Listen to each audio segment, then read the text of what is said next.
can't see the Sabrina that I know being violent towards anyone, let alone what she did. She would never have done this by herself.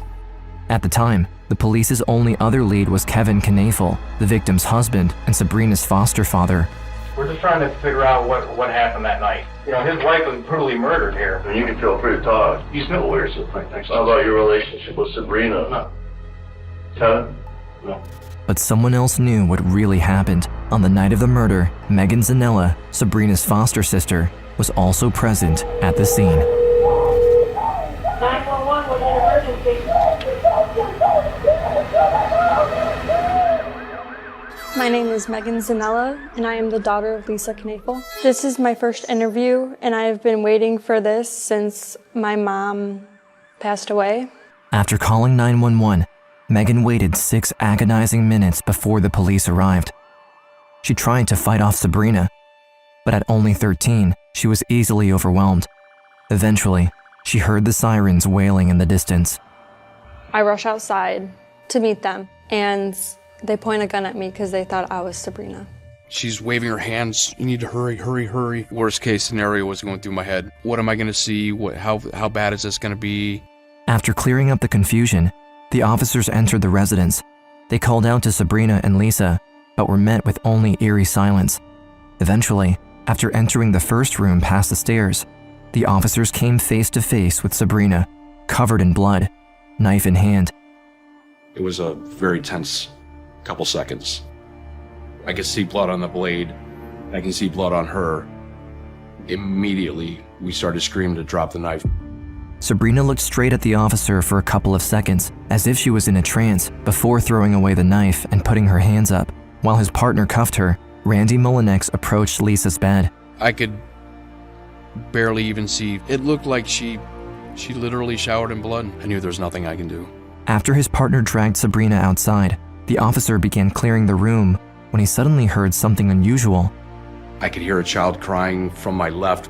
We opened up the door to clear the closet, and that's when I found a very, very small child screaming. This was Haley Knoefel, Megan's little sister, who crawled into the closet in fear once the attack began. Later, at the station, Sabrina tried to act as if she didn't remember anything, but couldn't hold it in when the detectives brought on Haley and Megan.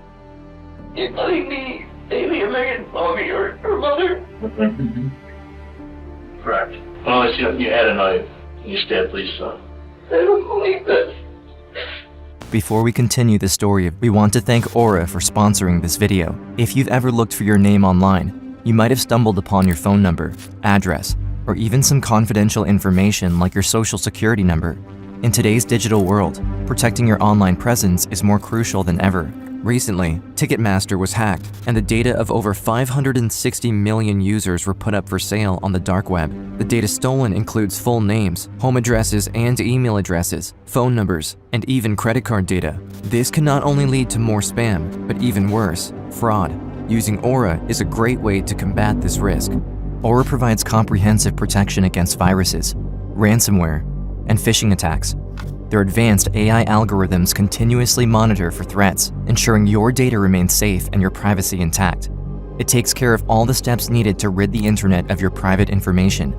With your VPN feature, you can browse the internet anonymously, and with their secure password manager, you can create and store strong, unique passwords for all your accounts. Through Aura, you can get all these features in one single app. If you are concerned about your private information getting into the hands of the wrong people, don't leave your digital security to chance. Try out Aura today with our 2-week free trial by clicking the link in the description at aura.com/unseen.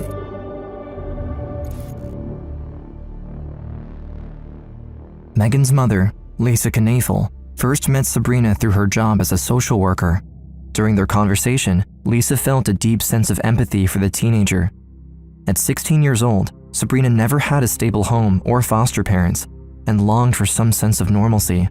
Believing she and her husband Kevin could provide Sabrina with the support she needed, Lisa made a major decision. This wasn't her first time taking in a foster kid, so I do remember when we actually went to go pick up Sabrina. She was really nice, and I thought she could be a big sister figure for me. She worked a lot in counseling, how to cope and how to manage with everything she was going through. She was going to class, getting good grades. I think Sabrina really was thriving in their home. For over a year, Sabrina mingled well with the Knoefels, especially with her sisters, Megan and Haley, even with Kevin, Megan's stepfather and Lisa's husband. But eventually, Kevin began spending more and more time alone with Sabrina, neglecting the rest of his family. Lisa tried to address this through text messages, but Kevin dismissed her concerns, insisting she was overreacting. I started to notice that something wasn't right between Sabrina and Kevin. Lisa being in the field of, working for the Job and Family Services in the sex division, I think she had a pretty good inkling on what was going on. Sabrina had never experienced a stable family, a loving household, the sense of security, the sense of belonging. Kevin seemed to know how to prey on Sabrina's vulnerabilities. Kevin Knoefel is a sexual predator. He was no better than the people that sexually abused the kids that Lisa was trying to help. With no way to prove her suspicions, Lisa began talking about divorcing Kevin and putting Sabrina back into foster care. But her husband insisted they wait for Sabrina to finish high school before letting her go. In the meantime, Lisa became more strict towards her foster daughter, ensuring she stayed home to prevent Kevin from approaching her, but her safeguarding quickly escalated. For unknown reasons, Lisa isolated Sabrina from her sisters too, creating a very tense environment inside the house. There were some tensions between Lisa and Sabrina, and then Sabrina and the minor child too, Megan. It was all downhill from there. And I never knew that it could lead to this. As he was leaving for work, she gave him a hug and she whispered something to him. And I just didn't think that was right. From the corner of her eye, Megan noticed that Sabrina received an unusually high number of text messages over dinner and the rest of the evening. Even past bedtime, she could still hear her foster sister's phone buzzing from the next room. Suddenly, at 1 a.m., the sound stopped before a high-pitched shout pierced the silence. I was hearing screaming, and I was like, what the hell is going on downstairs? So I walked down there, and Bree's stabbing my mother to death. I say, get off of her. I was actually on her at one point, and she shoved me. So I immediately go into the office area and call 911. At only 13, she was trying to explain the situation to the operator while fighting off Sabrina in an attempt to defend her mother. 911 was an emergency. What's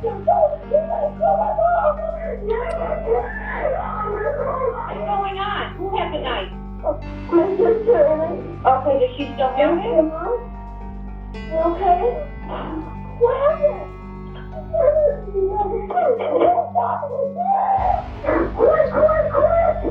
And this keeps going on for over 6 minutes. Megan's worst nightmare coming true. I have trouble sleeping every night. I have flashbacks all the time, and that will never stop. Following Sabrina's arrest, she had to be taken to a hospital to treat the numerous stab wounds Lisa and Megan caused to her hands during the attack. After she was stabilized, police took her back to the station and immediately began her interview. Our main goal when we first interviewed Sabrina was to get Sabrina to tell us exactly what happened. We caught her coming out of the room, so we knew she did it. We wanted to know why. What do you recall?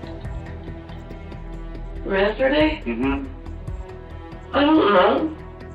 For over an hour, Sabrina claimed she had no recollection of the events and was unaware of Lisa's passing. Her story was that she took too many ibuprofen, blacked out, and woke up in the hospital. But Parmeter, a veteran detective, knew the teenager was hiding something. First thing she does is she has an itch on her forehead for no apparent reason. When people touch their face or, start scratching or start tapping their toes, it's a good indication to us that the person's probably lying, they're nervous.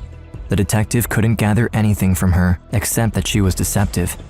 Several people at the station proclaimed he shouldn't open an investigation since they caught Sabrina red-handed, but Parmeter couldn't shake off the fact that it was unusual for a suspect to deny everything whilst being caught in the act, so he asked Kevin to come to the station for an interview. To his surprise, Kevin requested that his attorney be present, and Michael Connick, said attorney, refused on his behalf. To convince them to show up, Parmenter gave them a false pretense. They would only talk about Lisa's work. How you doing? Ron Parmenter. Ron, Mike Connick. Nice to meet you. How you doing, Kevin? You told me you wanted to talk about his wife's work. Correct. That's the subject matter? Yes. Kevin, do you know anything that was happening at the house the night before you left for work that night? Well, hang on a second. We just talking about his wife's work. What's going on at the house the night before is not his wife's work. We're just trying to figure out what happened that night. You know, his wife was brutally murdered here. Were you and Lisa in the process of going through a divorce? Okay, now we're getting outside the scope. We're not going to get into, the relationship between Kevin and Lisa. The police couldn't help but find this strange. Why wouldn't Kevin help them? Why was Michael so defensive with his client? But what really caught Parmenter off guard was Kevin and Michael's reaction when he brought Sabrina into the conversation. Before then, the detective knew nothing of Kevin and Sabrina's strange relationship. I mean, you can feel free to talk. He's still weird, so I understand, or he can still say what he wants to say. I mean, how about your relationship with Sabrina? No. Kevin? No. In the aftermath, Kevin kept looking over Megan for a few days before her own father could move her out of the house. During that short period of time, the 13-year-old witnessed many things that forced her to reconsider her stepfather's involvement in the events of November 16th. All I know is that the next day, he was getting rid of my mom's stuff. She was just murdered. She didn't die from cancer. It wasn't, long coming or anything. She was murdered. On that very same day, mere hours after his wife's murder, Kevin was on the phone with his insurance company. Turns out, he previously had terminated his own coverage, along with those of his 2 children, and transferred them to Lisa, giving her quadruple protection 6 months before her death. When he hung up, he had cashed in over $785,000. He did, taking it out the morning of. I was shocked. It was a lot of money, and he blew through all of it. He was buying cars, he was buying a camper, he was remodeling his house, all with Lisa's insurance money. During the rest of the week, Kevin tried to visit Sabrina in jail every single day, but was denied each time. Megan couldn't help but wonder why Kevin would do such a thing, but his strange behavior had only just begun. The next day, he brought an axe into her mother's bedroom. The bed my mom was stabbed to death on, he was chopping it up, like cutting it up. I thought that was very odd. Even after Megan reunited with her biological father, her suspicions kept rising. Every time she saw Kevin, she noticed something strange about his behavior. At her mother's funeral, he asked the attendees to pray for Sabrina, the person allegedly responsible for the murder of whom they came to mourn.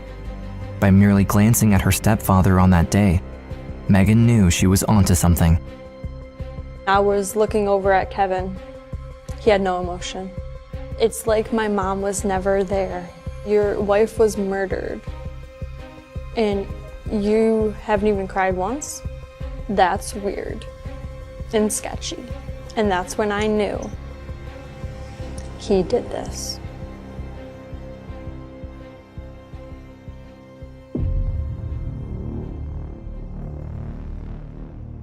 After 6 months, the case went cold. Both Megan and Parmenter knew Sabrina did it, but didn't know why, and couldn't shake off how odd Kevin had been acting since the murder of his wife. That was until Sabrina, still in custody, agreed to talk to Karen Kowal, her case prosecutor, through a process called a proffer. So a proffer is a good faith first step when the defense attorney, the prosecution meet with the suspect. It's an opportunity for them to be 100% complete, honest, and tell exactly what happened. As Parmenter and Kowal investigated, it became clear that Sabrina was probably trying to protect somebody when she claimed to have blacked out during the attack. Even from inside her cell, Sabrina appeared to be overwhelmed with regret for what she did, and her concern for the rest of her foster family never lessened. For these reasons, Kowal went straight to the point during the proffer interview. What we believe from conversations is that what led up to this homicide, to this murder, is that there was another party involved in planning that. Yes. It was Kevin Knoefel, my foster father. From what they've gathered, Kevin appeared to be a groomer. a sexual predator who builds a relationship with an underage person to gain their trust and prepare them for sexual abuse. Kevin often used attention, gifts, and secrets to make the 17-year-old feel special and dependent on him. He promised her that he would help her get into a massotherapy school and that she should train on him. From there, it didn't take long for him to get what he really wanted from the teenager, and he would continue to exploit her every time they were alone together. Sabrina had an appendix surgery, her appendix burst, and I visited her in the hospital. That day, while I was there shortly after, Kevin had sexual relations with her in a hospital bed after she just had appendix surgery. That makes me sick to my stomach. Does he ever tell you, hey, you can't tell anybody about this? All the time. Did he say what would happen if you told Then you'd be taken out of my care and I could lose my foster parent license. Kevin extended his control over Sabrina during the following year. After every sexual encounter the two would have, he would talk about Lisa, twisting the narrative to make Sabrina believe that the only way for them to be together was to get rid of his wife permanently. Slowly but surely, he manipulated Sabrina into believing that killing Lisa was her only option.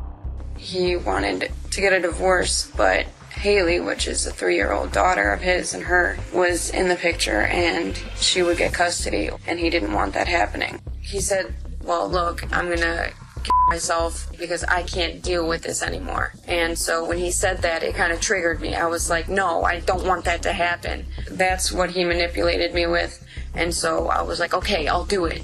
Why doesn't he kill her? Because then Haley wouldn't have a father. He'd be out in prison, and basically he convinced me that I wouldn't get caught. I was supposed to take her ring, her necklace, all of that, as if somebody came in and burglarized her. But things didn't go as planned.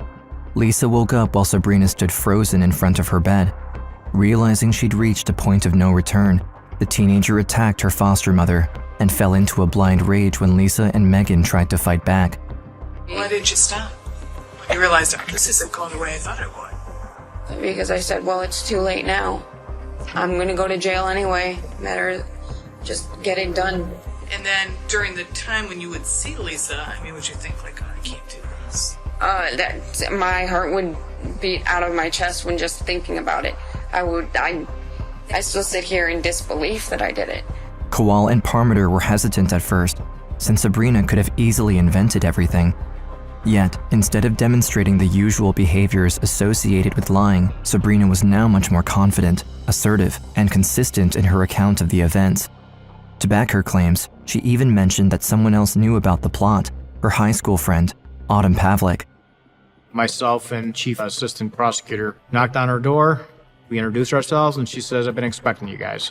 Are you surprised that he was also talking to you about that? When he got on the phone, it became a reality. I'm like, okay, well, if I can talk her out of it, and if I can make it so where him manipulating her is no longer there, maybe it won't happen. Since Kevin had already talked to Autumn about his plan, the police thought he might do so again if she confronted him, so they wired up the 17-year-old and sent her to meet Kevin. When she accused him of killing his wife and of having conspired with his foster daughter to do so, Kevin didn't deny her claims. He didn't even react at all. If somebody's accusing you of being involved in something you know you're not involved, you would say something like, what are you talking about? I have no idea what you're talking about. Armed with Sabrina and Autumn's testimonies, Parmiter didn't waste any more time. I got an arrest warrant.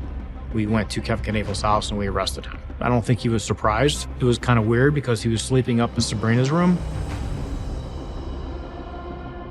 After his arrest, the police finally had Kevin to themselves, but it wouldn't last long. We have a lot of facts as to your involvement in this case. We would like to know your side of the story on us and what happened. What was the relationship now with Sabrina and Lisa and you? It got to the point to where Lisa got really frustrated and I dealt with Sabrina. Elaborate more on how your relationship with Sabrina developed. If we're getting into all this stuff, am I supposed to have my lawyer? You know we have the evidence. I have an 11-count indictment here.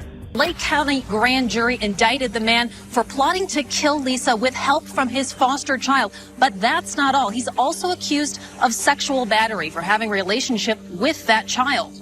I was out to eat, and I remember just seeing my mom's face on the news, and my dad looked at me and said, "Kevin got arrested today." And I was like, "Really?" And I had no emotion. I had no emotion because I didn't know what to say. At the trial, 12 witnesses took the stand, from Sabrina's teachers and social workers to family and friends of the Knoefel. Each of them corroborated that he acted suspiciously after the murder, and many either knew or witnessed him acting suggestively with Sabrina. Even Kevin's best friend, David Strunk, testified against him. In a report he filled in the weeks after the murder, he explained that Kevin insisted on showing him some of Sabrina's suggestive modeling pictures and that he kept talking about visiting her in jail, just like Megan noticed. He told me that he just wanted to let her know that he was still there for her. This was the person that had just killed his wife, and I was shocked that he would want to have any sort of contact with her. After 9 hours of consideration, the jury came back with a verdict. Guilty of sexual battery was charged in the indictment. Guilty of conspiracy to commit aggravated murder. Guilty of complicity in aggravated murder is charged in the indictment. In an interview with Karen Kowal, the case prosecutor, journalist Josh Mankiewicz remarked that even though they had won their case, a judgment like this bore little satisfaction. This is really just betrayal on top of betrayal on top of betrayal, isn't it? I mean, you got Kevin betraying Lisa, Sabrina betraying Lisa. Then you have Kevin betraying Sabrina, and ultimately Sabrina betraying Kevin. Yeah, it's a perfect circle. But the journalist is forgetting someone in this allegory, because no one has been betrayed more than Megan. Forced not only to witness the attack, Megan tried to save her mom to no avail, and now she has to carry that trauma with her for the rest of her life. If I had to pick one emotion, I would say angry. I am very angry.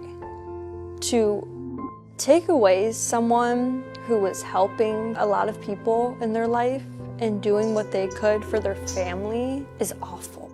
I believe that I should do time because I know they deserve justice, and the only justice they can get is to be behind bars. Sabrina pled guilty to all charges and, like Kevin, was condemned to life behind bars without parole until 2042. In 2017, Haley and Megan filed civil suits against them and were awarded over $6 million in damages. From her jail cell at Dayton Correctional, Sabrina was interviewed twice since her incarceration, once by Dateline in 2015 and again by HLN in 2020. In both cases, she pleaded for forgiveness from her former foster sisters. I realize that there's more than one victim in this story. If I had a chance, I would tell them that I was selfish and that I'm sorry and that I never meant to hurt them. And I know, how can I say that when I killed their mother? I was in a place that I wasn't thinking about anybody but myself, and that was wrong, and it doesn't make it right. I know no matter what I say, I can't bring her back, and I can't undo what's already been done and what they've sown. If it means anything, I truly do apologize. Sorry will never be enough for the act that you did. The pain I go through every day, knowing that my mom is not there to see me get married and have kids. You took that away from me. Since Sabrina and Kevin's condemnation, Megan has grown up to become a strong and independent